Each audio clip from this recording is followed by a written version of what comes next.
Bonjour à tous! À l'heure où j'enregistre cette vidéo, on a dépassé le million de vues sur le total de mes vidéos et on n'est pas loin d'atteindre les 5000 abonnés. Je vous fais confiance, je suis sûr que vous allez les dépasser dans pas longtemps et j'aimerais vous remercier énormément. Moi qui, quand j'ai lancé ma chaîne, ne m'attendais pas du tout à ce que ça aille particulièrement loin. Je suis très content de voir qu'on a atteint un tel palier et de voir qu'il y a de plus en plus de gens qui s'intéressent à mes vidéos, de plus en plus de gens qui commentent, qui font des commentaires intéressants, sympathiques. J'adore lire tous vos commentaires.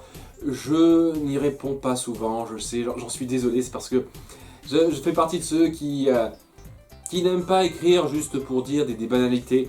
Voilà, c'est la raison pour laquelle je réponds pas à beaucoup de commentaires, alors que pour beaucoup de commentaires, si je devais y répondre, ce serait un merci, je suis d'accord, c'est sympa ce que tu dis, etc. etc. C'est toujours plaisant de suivre autant de commentaires à chaque nouvelle vidéo que je fais. Voilà, je vous remercierai jamais assez d'avoir permis que j'ai cette expérience, cette aventure sur YouTube. Tout le monde le dit, c'est tout à fait normal de le dire. On n'est rien sans son public, donc je serai absolument que dalle sans vous. Je serais jamais allé aussi loin si vous n'aviez pas été aussi nombreux à me suivre, à me soutenir, à m'envoyer autant de messages sympathiques, autant de personnes à vouloir participer à étendre mes vidéos à plus de monde, notamment Saturne qui a créé mon intro, certaines des illustrations que j'ai faites, Nicoletto qui a créé mes miniatures, je le remercie beaucoup, hein, si tu me regardes, merci énormément. Zut, je me souviens plus de leur nom, je vais mettre en description. Les deux femmes qui ont décidé d'ouvrir le compte Facebook, Hugo qui a décidé d'ouvrir le forum, etc. etc. Si j'en oublie, j'en suis vraiment navré. Je le redis une énième fois, je ne serais rien sans vous. Merci énormément. Donc pour fêter un petit peu l'événement, j'ai décidé de vous faire une vidéo un peu spéciale et j'hésitais entre faire une petite liste comme celle que je vais vous faire tout de suite et faire un making of. Et puis je me suis dit au bout d'un moment, ouais, faire un making of ça prend plus de temps et d'efforts et j'aurai moins de vues. Donc tada. Voilà, j'aimerais quand même revenir sur une chose que j'avais dite dans ma fac. Je ne ferai jamais de top 10 ou top ce que vous voulez sur les chansons Disney en soi, les meilleures chansons Disney dans ma chronique Disneyphile, parce que bon, tout le monde l'a fait. Et sincèrement, je ne suis pas mélomane. Je sais pas analyser la musique en détail ou quoi que ce soit. Mon appréciation de la musique, c'est ah ça sonne bien, ah ça sonne pas bien. Voilà, je peux analyser un petit peu les paroles, et encore, il y a des gens qui font mieux que moi, ça aussi, mais je suis pas très doué pour analyser particulièrement les chansons en soi. Donc je me vois pas vraiment dire à quel point, pourquoi j'apprécie tel titre plus qu'un autre en termes de musical. Voilà, et c'est la raison pour laquelle je ne ferai jamais une vidéo dédiée à ça de façon poussée, en détail, etc. etc. Mais j'ai quand même conscience que c'est genre un des tout premiers trucs dont les gens font la liste lorsqu'ils parlent des choses qu'ils préfèrent chez Disney, c'est-à-dire les chansons. Parce que les chansons, c'est un petit peu une des grandes marques de fabrique de Disney, même si plus ça va, plus ils s'en démarquent. Voilà, plus ça va, plus on fait de films où les chansons ne sont plus une obligation. Et c'est cool, en soi. Hein, ça veut absolument pas dire une seule seconde que c'est moins bon ou meilleur. C'est juste dire que ça se démarque un petit peu.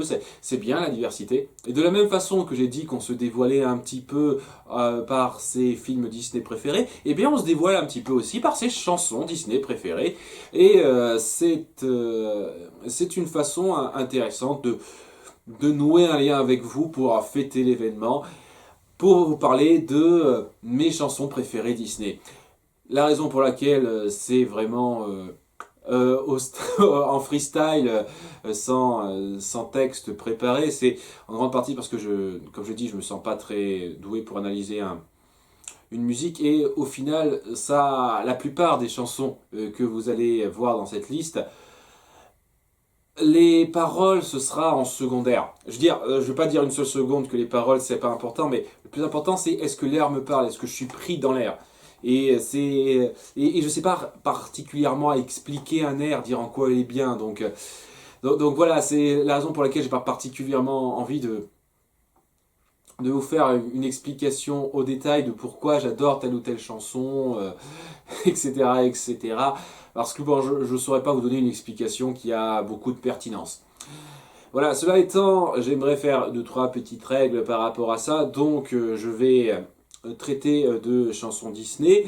Alors, c'est censé être des chansons Disney, tous studios confondus, mais on soit bien d'accord, à une chanson près, ce sera que du Disney Animation Studios. Voilà, vous pouvez dire ce que vous voulez sur Pixar, comme quoi ce serait meilleur que Disney Animation Studios. En termes de chansons, les Disney Animation Studios a fait beaucoup mieux, beaucoup plus iconique, beaucoup plus mémorable. Il faut dire ce qu'il y est. En termes de chansons. Le reste, c'est un autre débat, mais en termes de chansons, je vois personne qui dira oui, les quelques chansons que Pixar a faites, c'est meilleur que Disney Animation Studios. Je vois pas, non. Cela étant, on va se jeter tout de suite là-dedans. C'est parti pour mon top 20 des meilleures chansons Disney.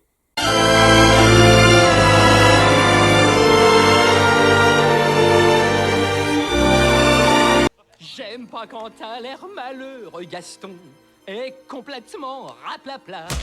J'adore cette chanson de méchant pour plusieurs raisons. Déjà, c'est très entraînant sur le principe, mais aussi parce que là où les chansons de méchants ont tendance à partir sur le ah, je suis maléfique, etc., etc., là, ça prend le contre-pied en disant que Gaston est un mec génial. Ça montre très bien la mentalité de la ville, la façon dont est perçu notre soi-disant héros qui au final est le méchant de l'histoire.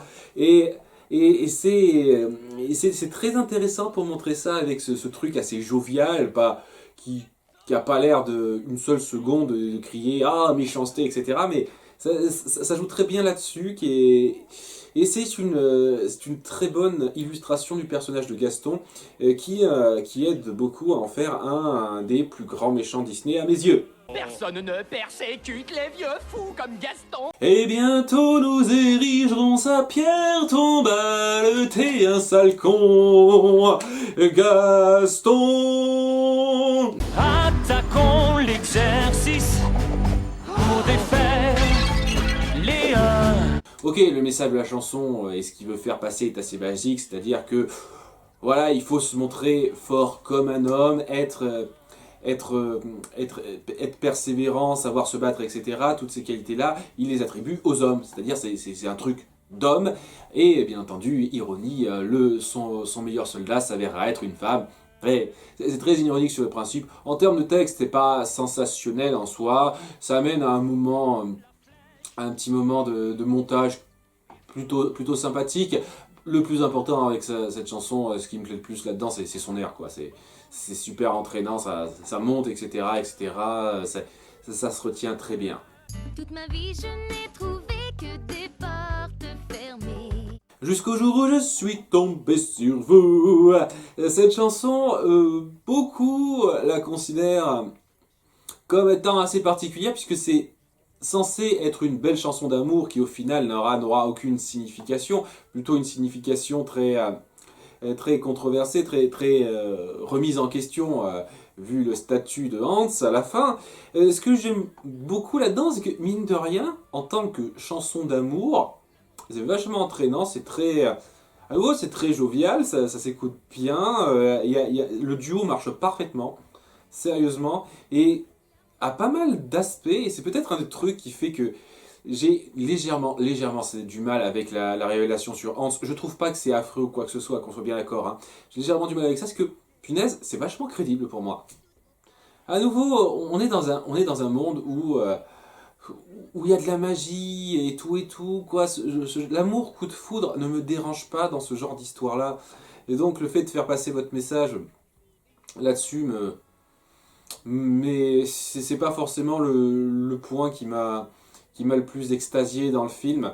Et sincèrement, à pas mal de choses, à pas mal d'éléments près, je trouve que c'est une très belle chanson d'amour bien interprétée en duo. Beaucoup la voient comme une espèce de chansons de méchants dissimulées, parce que voilà, au final c'est Hans qui manipule Anna, et je suis assez d'accord sur le principe, mais en termes de texte, personnellement pour moi c'est une chanson d'amour bien entraînante, avec des paroles qui se retiennent bien. Voilà, c'est ça que je retiens le plus. C'est pour ça que je vous ai dit que je voulais pas faire de top des chansons Disney, parce que voilà ce que je pense de la chanson, quoi. Les paroles sont mignonnes, c'est une belle chanson d'amour, super entraînante. Qu'est-ce que vous voulez que je vous dise de plus? Si Ali Baba a 40 voleurs, Scheherazade 1000 histoires de cœur. Là aussi, je vais pas avoir grand chose à dire. C'est une chanson super entraînante, très rythmée en termes de ton, de musique, mais aussi en termes d'animation. C'est une excellente introduction du génie qui passe nickel, et sincèrement, j'adore me la fredonner régulièrement. C'est facilement ma chanson préférée d'Aladin.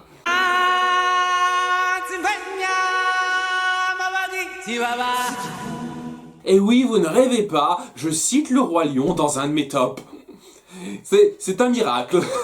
Donc, ouais, on dit beaucoup que le plus important, c'est la première et la dernière impression dans un film. Bon, après, il faut réussir le milieu aussi, mais la première et la dernière impression, c'est ce qui vous parle le plus, ce qui vous touche le plus. Et si, personnellement, j'aurais tendance à croire, et je le pense toujours, que la dernière impression est plus importante que la première impression, qu'il est mieux de réussir sa dernière impression que sa première impression, c'est une putain de bonne première impression, hein. Ça souligne bien le côté épique du film, l'univers assez riche que ça va dépeindre, etc., etc. Tout le moment est très fort, et en termes de musique, ça prend aux tripes. Il n'y a pas d'autre mot, ça prend aux tripes, et c'est la définition de épique, cette musique pour moi. C'est intro épique, l'histoire de la vie, hein. Le seul petit truc que j'aurais à reprocher, et c'est vraiment par rapport à la traduction française, c'est que ça s'appelle The Circle of Life en anglais, le cercle de la vie, et je trouve ça un peu dommage qu'il n'ait pas gardé ça, parce que c'est le cercle de la vie et l'histoire de la vie, ça a autant de syllabes phonétiques, ça aurait pu passer aussi bien. Et le truc, on ressent bien un côté cercle dans l'histoire du film, c'est-à-dire par rapport à la fin qui fait écho au début, on sent un côté cercle. Et c'est dommage qu'ils aient juste dit l'histoire de la vie, ça enlève un petit peu cette petite subtilité-là. C'est un peu dommage, mais ça reste une chanson vachement épique, en français comme en anglais sur le principe. Beata Maria, je clame que mon âme est pure. C'est ma deuxième chanson préférée du film, croyez-le ou non, il y en a une que je préfère, et c'est un grand moment de méchant. Alors, en termes de mise en scène, de psychologie du personnage, je n'ai rien à dire, c'est très bon.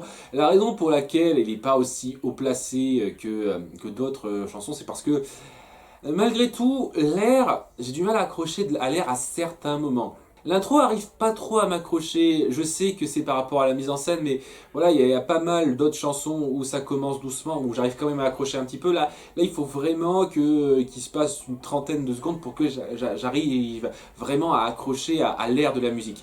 Et c'est la seule raison pour laquelle cette chanson n'est que 15e pour moi. Cela étant, ça reste génial, on est bien d'accord, hein.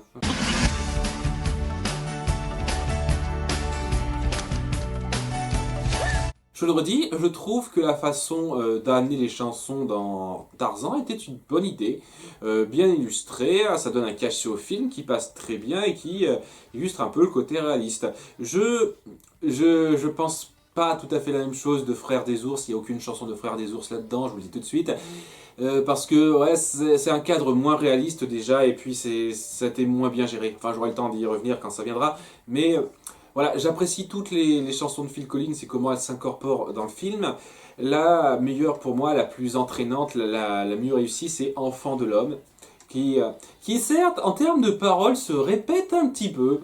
Alors voilà, je suis tout à fait d'accord pour dire que il y a plus poussé que ça et plus subtil comme parole de chanson, je suis tout à fait d'accord, mais en termes d'air, en termes de son qui est censé correspondre aux images qu'on voit, punaise, ça fait très bien effet. Ça marche parfaitement pour moi. Et à nouveau, c'est super entraînant, etc., etc., mais qu'est-ce que vous voulez, c'est le critère numéro 1 que j'ai hein, quand je juge la plupart de ces chansons, donc... voilà, ça va se répéter encore quelques fois. S'il y a un prix pour manque de jugement, Je crois que j'ai le ticket gagnant. C'est une chanson que j'apprécie beaucoup, qui appuie bien le personnage de Megara, sa psychologie et comment elle évolue. À nouveau, on pourrait reprocher à ce film, comme à beaucoup d'autres, d'aller assez vite, d'accélérer un peu trop la relation Megara-Hercule. Mais bon, ça c'est Disney, qu'est-ce que vous voulez, hein, ça c'est un truc qu'il faut s'y faire. Et pour être une chanson qui illustre cette accélération des sentiments des personnages, bah, je trouve que ça fait vachement bien le café. Hein, parfaitement. Hein, ça passe nickel. Les chœurs des muses qui chantent très bien tout au long du film accompagnent parfaitement Megara. En termes de voix, c'était nickel. En termes d'air qui prend légèrement le temps de se poser pour devenir un peu plus marquant, un peu plus fort au fur et à mesure, ça passe très bien. Pour finir sur une note un peu plus douce et montrer la conversion de Megara là aussi, l'air passe très bien pour faire passer tout ce que la scène veut faire passer. Et voilà, c'est vachement prenant. quand elle m'aimait encore, c'était pour moi l'âge d'or. La seule chanson de Pixar dans le lot. Ça, c'est un autre type de chanson qui marque, c'est-à-dire les chansons tristes, émotionnelles. Voilà, encore que Megara, ça l'était un petit peu, mais ça jouait un petit peu plus sur son rythme. Quand même, là, c'est une chanson très émotionnelle sur ce qu'a vécu le personnage de Jessie. Et sincèrement, bah, c'est vachement touchant. Moi qui ai eu du mal avec le personnage de Jessie tout au long du film avant ce moment-là, dès lors que ce moment est apparu, j'ai complètement changé d'avis sur le personnage. Et bah, je veux dire, c'est très fort, parce que ça fait vraiment passer tout ce par quoi elle a vécu, ce qu'elle ressentait, etc., etc. À nouveau, les paroles sont pas extraordinairement recherchées sur le principe. Oui, après c'est du Randy Newman, hein. Je sais pas si vous connaissez Randy Newman, il est pas très connu pour ses chansons très bien pensées en termes de texte. Hein. Sérieusement, les textes de Randy Newman sont pas sensationnels. Hein. J'ai pas vu beaucoup de chansons de Randy Newman avec un texte très poussé. Ça doit être la chanson la plus poussée à ce niveau-là, et tel quel, ça passe très bien en termes d'émotion, ça fait parfaitement ressentir l'émotion avec l'air, ce que ça raconte. De façon un peu basique, mais ça le raconte quand même très bien. Et ouais, c'est super touchant. Mon royaume vit dans les bras, et mes amis viennent de l'au-delà. Ses amis viennent de l'au-delà. Alors ouais, en termes de mise en scène, cette chanson est sublime. Vraiment, en termes de mise en scène, cette chanson est sublime. C'est illustré parfaitement avec le dessin, tout ce qui se passe, cette exposition, cette évolution du scénario qui va super vite, de façon très rythmée, et une chanson très très très bonne pour accompagner ça. C'est un mélange entre l'exposition et la manipulation. Une chanson d'exposition, c'est pas forcément les meilleures qui soient. Une chanson de manipulation, ça peut être un petit peu discutable, un peu risqué à faire. Mais là, ça passe nickel, quoi. Ils ont trouvé le rythme parfait pour faire passer ça. Les paroles s'enchaînent et se comprennent très bien. La voix... Très bien, le chanteur qui fait Facilier, que ce soit en anglais ou en français, passe nickel. C'est une chanson qui marque, quoi. Ça représente le meilleur moment du film, et de loin pour moi. Parmi les gazelles d'or dans ses vols, le soleil est encore endormi. Et les fleurs entr'ouvrent leur corolle, un matin de mai fleuri. Ok, c'est... en très très très grosse majorité pour l'air que j'ai mis cette chanson dans mon top 10, parce que sérieusement, j'arrive pas à me la retirer de la tête. L'air est très joli. Les voix, les différentes voix tout au long de la chanson, ça crée vraiment une espèce de diversité très, très prenante. C'est une chanson qui illustre très bien le côté merveilleux du pays des merveilles, en fait, tout en montrant le côté un petit peu loufoque de la chose. Et sincèrement, ça passe nickel pour moi. C'est juste...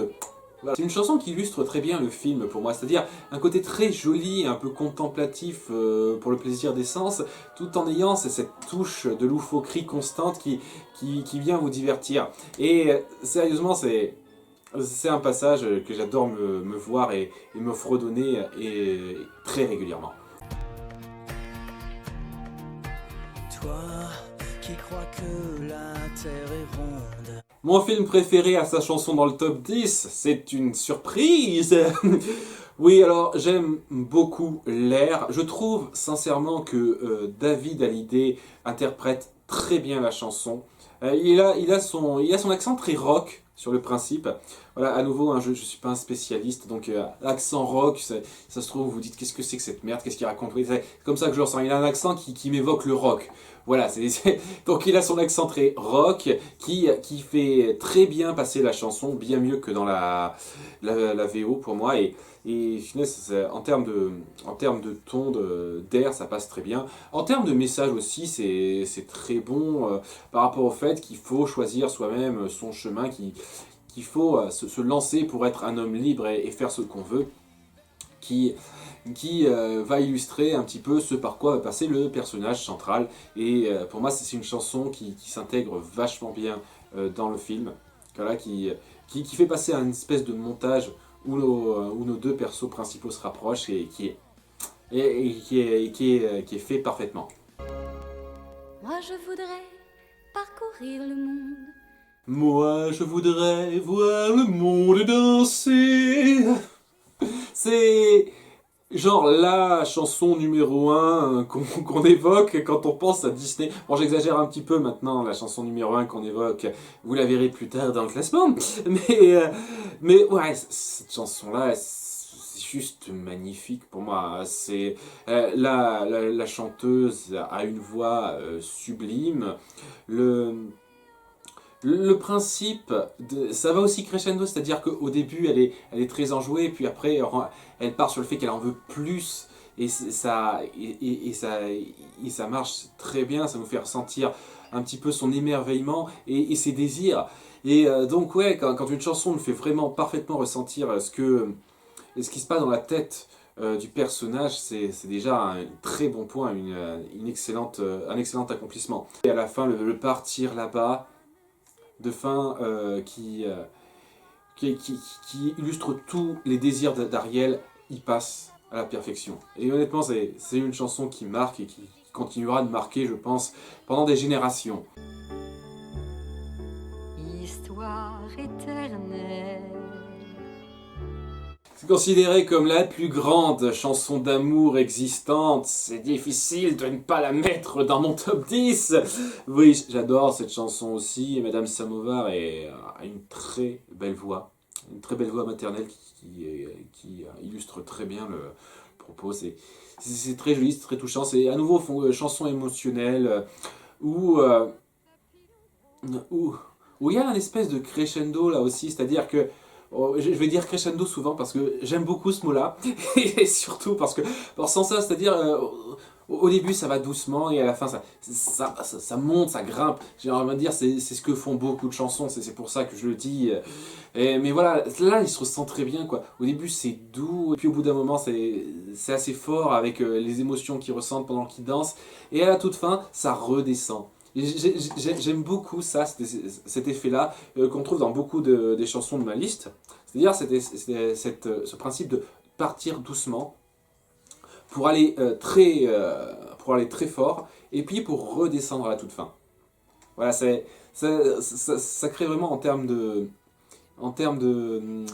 refrain, en termes de ton, de musique, quelque chose de très fort qui vous agrippe bien. Et donc ouais, j'ai pas grand chose à dire là-dessus, c'est une très belle chanson d'amour, très bien chantée, Qu'est-ce que je peux dire?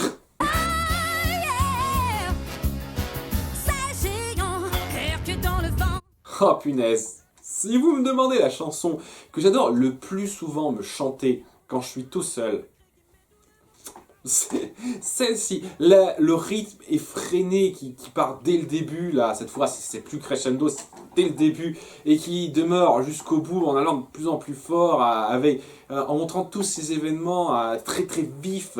C'est super rythmé, super fort. Les voix des chanteuses, je le redis, elles sont très bien foutues. Elles font passer ça très bon, et c'est un moment de kiff extrême pour moi, cette chanson. Et je j'adore vraiment cette chanson-là. Ça fait aussi très bien passer le passage du temps entre Hercule qui commence à devenir héros et qui se pose en tant que héros. Et vraiment, c'est juste génial. C'est juste génial.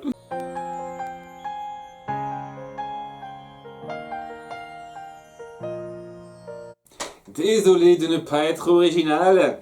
Vous savez, je comprends un peu les personnes qui en ont marre de cette chanson.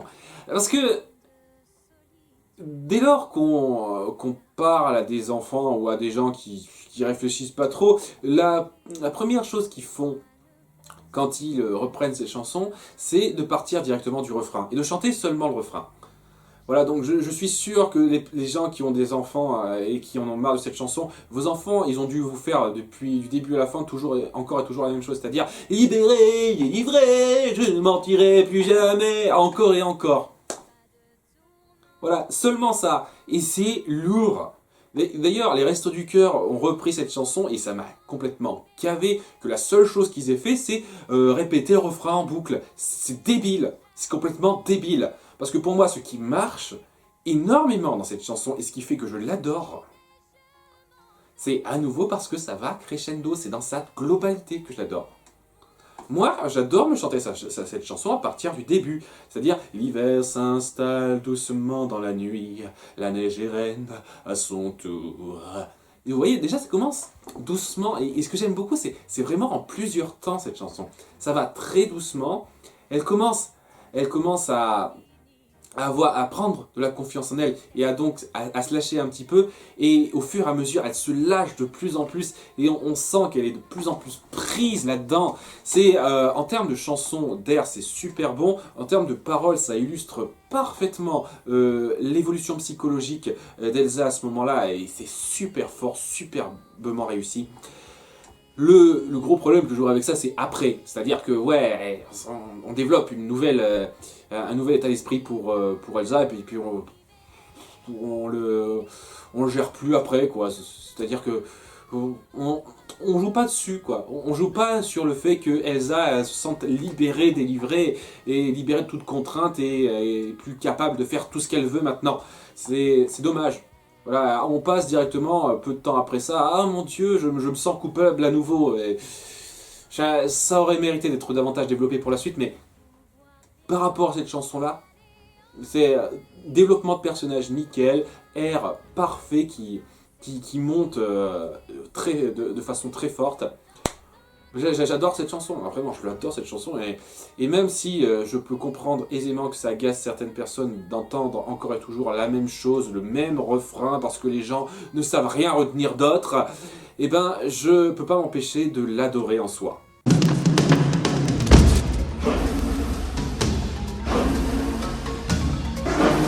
Ma deuxième chanson de méchant préférée. Les gens adorent Scar en tant que méchant et je l'aime beaucoup personnellement. J'aurais des choses à redire sur lui dans la deuxième moitié du film, mais on n'est pas là.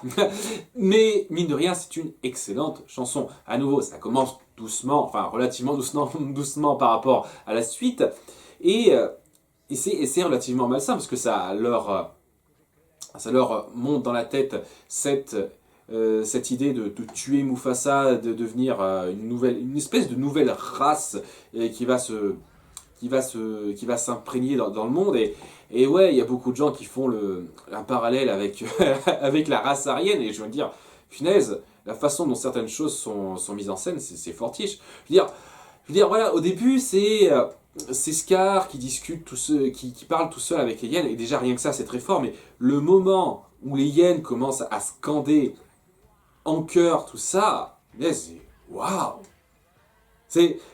Dans un sens, on est pris dans l'air parce que c'est vachement entraînant, mais dans un autre sens, on est dérangé parce que, mon Dieu, quoi, il a toute une armée derrière lui, il se pose en tant que souverain et tout et tout. Ça fait un contraste un peu dommage avec ce qu'on verra de lui dans la deuxième moitié du film, mais putain, sur le coup, c'est vachement fort, c'est vachement pesant, c'est vachement... Waouh!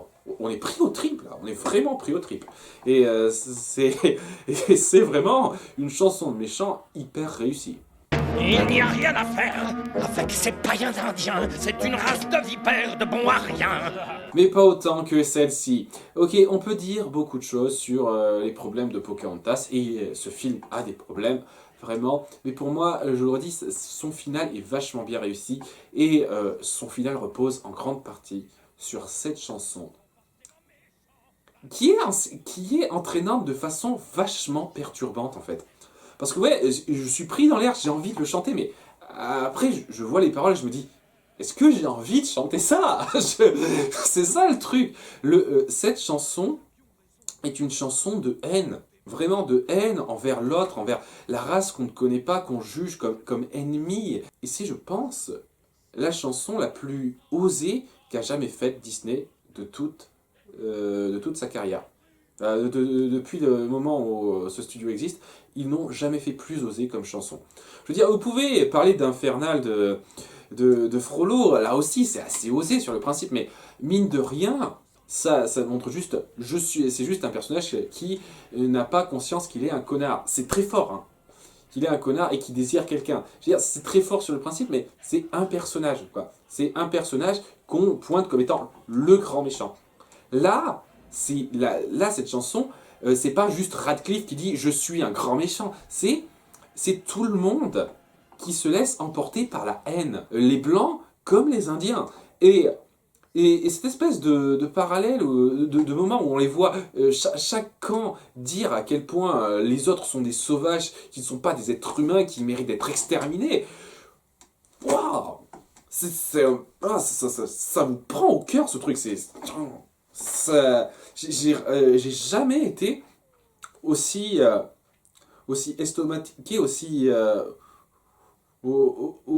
pris aussi pris sur mon siège en entendant une chanson Disney. Elle est très très forte à ce moment-là. Et le passage à la fin de reprise où Pocahontas essaye de chanter les soirs par-dessus ce chant de haine, ça rajoute encore plus de force, de puissance là-dedans.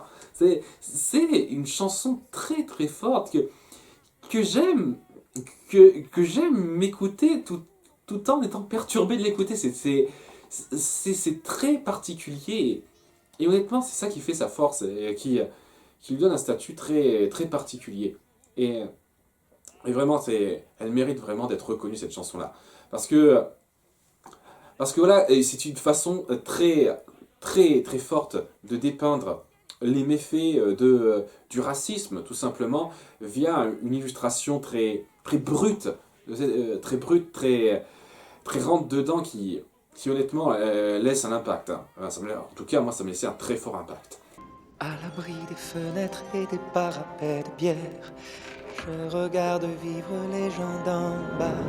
Ma chanson préférée du Bossu de Notre-Dame, là où Infernal était une chanson qui explorait le personnage de Frollo, Un jour en bas est une chanson qui explore le personnage de Quasimodo.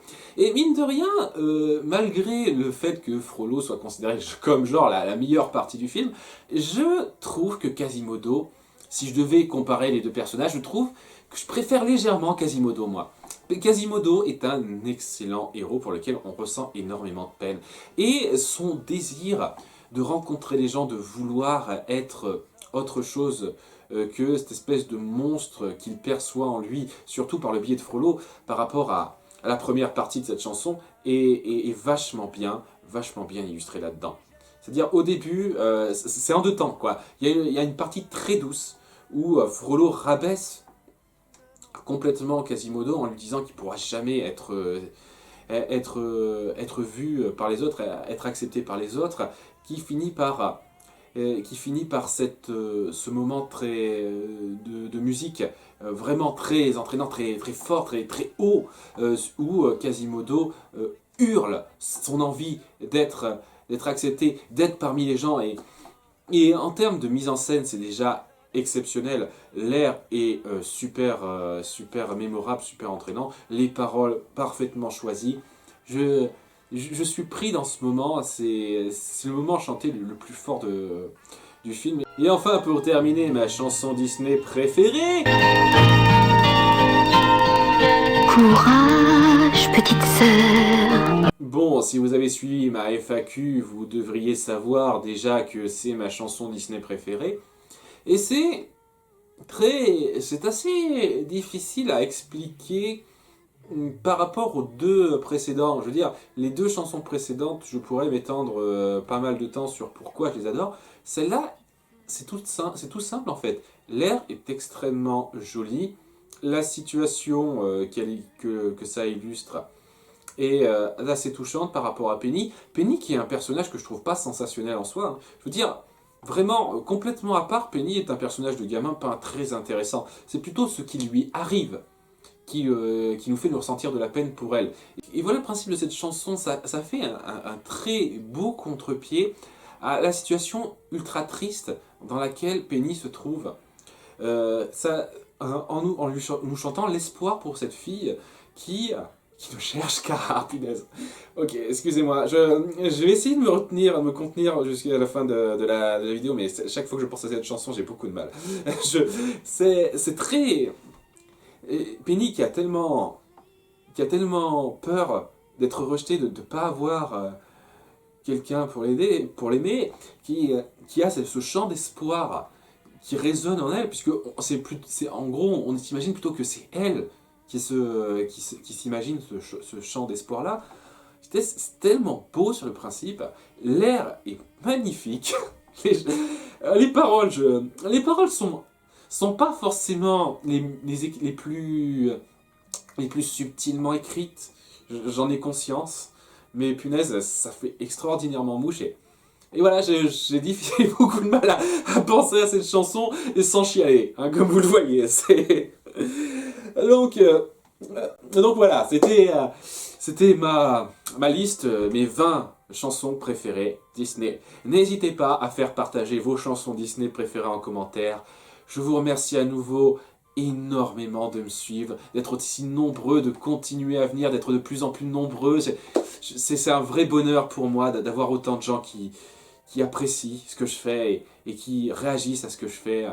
Je vous suis extrêmement reconnaissant. A très bientôt pour de futures vidéos. Je vous ferai sans doute le making-of que j'avais prévu lorsque j'aurai mes 10 000 abonnés. Allez, soyons optimistes, n'ayons pas peur. Merci beaucoup, à très bientôt. Ciao. Garde toujours une prière dans ta poche, et tu y verras plus clair. Ne t'en fais pas, la nuit s'en va, ne vois pas le monde à l'envers. Et confiance, petite sœur, tes espoirs seront réalisés. Il te faut du courage, petite sœur. Quelqu'un viendra pour t'aimer.